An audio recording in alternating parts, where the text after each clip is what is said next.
前几部分析影片猜测的命中率，我觉得尚可啊，包括东博拿下手环，香美戴上然后被杀，喂猫的是星子等等等。那更新完这礼拜的集数，得到的线索不少，但是好像有进展，又好像很模糊，找不到太有力的证据说明什么，只能从一些小地方再稍微胡乱一下。首先，香美跟谁回家这部分呢，有几派说法。星子爸爸塞辣椒的大叔，虽然没有正面拍到香美到底是跟谁回家，但是我觉得应该就是星子啊。除了因为星子就是喂猫的人以外，带香美回家的这个人的鞋子，仔细看就是星子穿的那一双。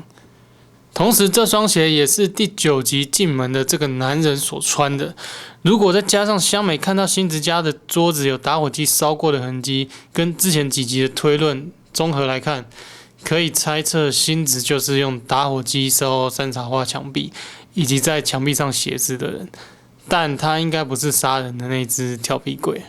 从第12集最后可以发现，这个咳嗽男又打来了。所以之前在美容院杀人的调皮鬼，惯性咳嗽应该是他长期的毛病，但是星子并没有咳嗽。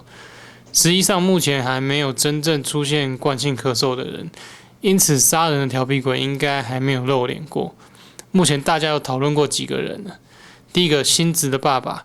目前星子的爸爸还没有露脸，只有2次星子有叫过他，一次是龙子去拿监视器，星子问他爸最新的监视器是不是在2楼，还有最近一次龙子去试探星子的时候，星子跟他爸说他要出门了。诡异的是他爸都没有答话，而且他还把他爸锁在里面，这部分很可疑，但没有办法找到什么有力的线索，只能推测他是不是怕他爸乱跑出去做什么坏事之类的。第二，有人猜测会不会是第1集出现的塞辣椒的大叔，其实就是星子的爸爸。因为香美去的房间呢放一堆辣椒，所以做这样的联想，但这个线索我觉得有点薄弱啊。仔细看第1集开始的空拍俯瞰的画面，其实光这条街上就有2家人在塞辣椒，所以其实根本很多家都会塞辣椒吧。而且仔细看这个塞辣椒大叔所在的位置是山茶花的正对面，而香美去住的地方附近看起来并不像是那里。要说他是咳嗽的调皮鬼或是星子的爸爸，我觉得有一点牵强。但是辣椒的确可能是一个线索，只是目前还没有办法做一些有力的联想。会跟阴星加辣椒田有关吗？这就不知道了。第三，杰西卡家房里咳嗽的男人，那个人感觉起来应该是杰西卡的爸爸。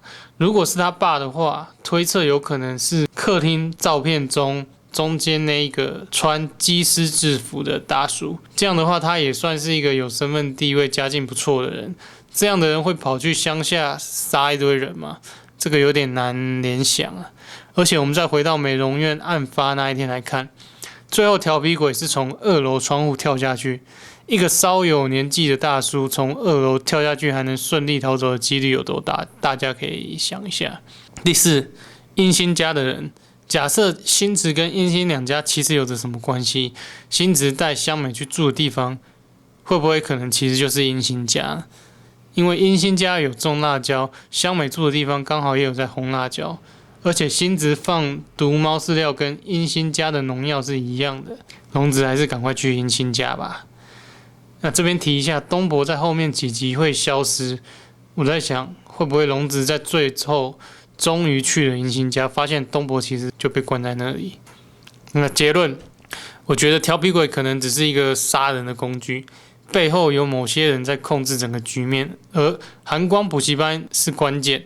可以看到2012年补习班外墙还没有装监视器，2013年装了监视器，应该是为了补习班里面开始做些什么不可告人的事情，为了把风用的。然后2014年小玉美容沙龙杀人事件的时候，补习班外墙被挂了招生布条，但是却是2012年的招生内容。这布条应该是为了遮住监视器，避免行凶逃跑的时候被拍到用的。另外，这补习班跟星子也有一点关联，就是这栋大楼是由星子家打扫的，所以我还是认为在墙上写字纵火的事情就是星子做的，他可能是共犯结构的一环，但是实际杀人的可能不是他。而杀人的调皮鬼目前没有证据能指向任何一个人。另外，简单猜测一下整个调皮鬼事件背后隐藏的事情是什么？我发现影片中提到不止一次房价、地价下跌的问题，比如几个大神聊天的时候提到过什么蔷薇公寓房价下跌的事情。龟太也在低价的时候买了大楼。那局长也说，现在好不容易地价上涨，却因为调皮鬼的电影又要受到影响之类的，所以会不会有可能是某些开发商策划了一系列调皮鬼事件，想要以低价购入庸山的土地做开发呢？这部分不知道大家有没有什么看法啊？最后分享一个小发现哦，就是原来山茶花跟白头奶奶酱蟹距离这么近，可以看到这个是山茶花的门口，那出门往左转。